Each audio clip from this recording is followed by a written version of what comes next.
مولانا مولانا इलियास हजरत इलियास गुमन दीन हक रा पासबान मसलक देवबंद अहनाफ रा हकीकी तर्जुमान शुआए शम्अ सफदर आन इमाम जुज़्अ कुल फरतवे इरफान ऊरा शाह अख्तर का किशान हजरत इलियास गुमन दीन हक रा पासबान मसलक देवबंद अहनाफ रा हकीकी तर्जुमान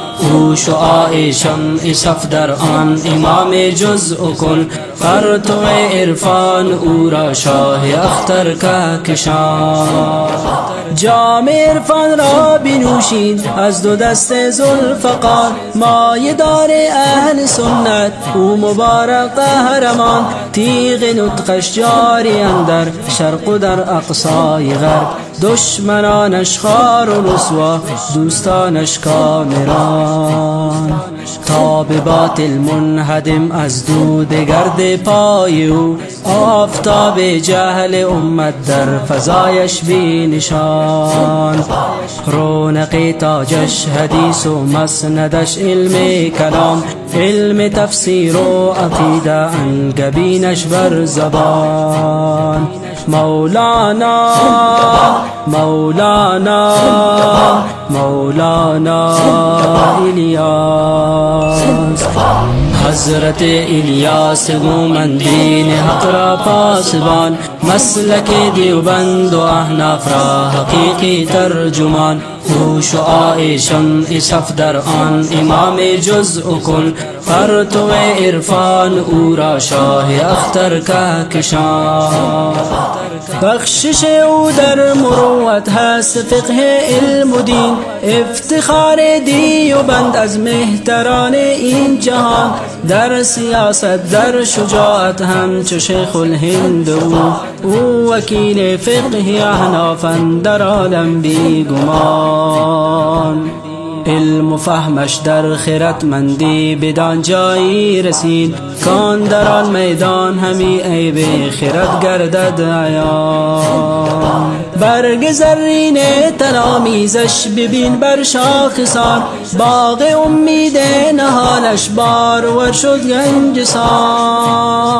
مولانا مولانا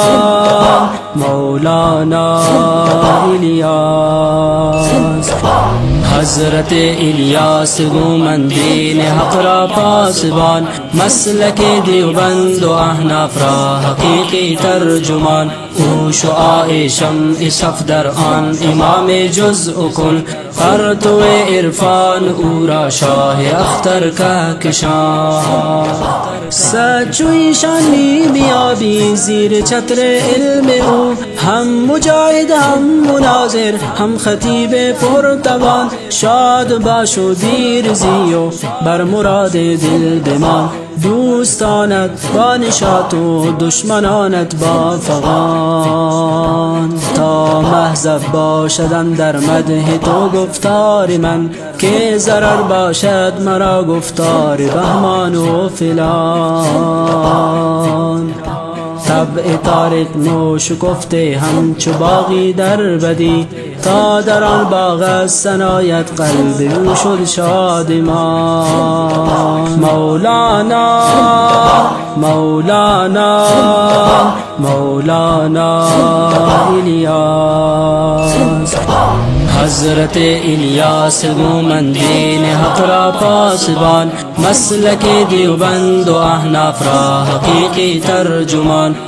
शुआए शम्अ सफदर आन इमाम जुज़्अ कुल फरतवे इरफान ऊरा शाह अख्तर का किशान हजरत इलियास गुमन दीन हक रा पासबान मसलक देवबंद अहनाफ रा हकीकी तर्जुमान शुआए शम्अ सफदर आन इमाम जुज़्अ कुल फरतवे इरफान ऊरा शाह अख्तर का किशान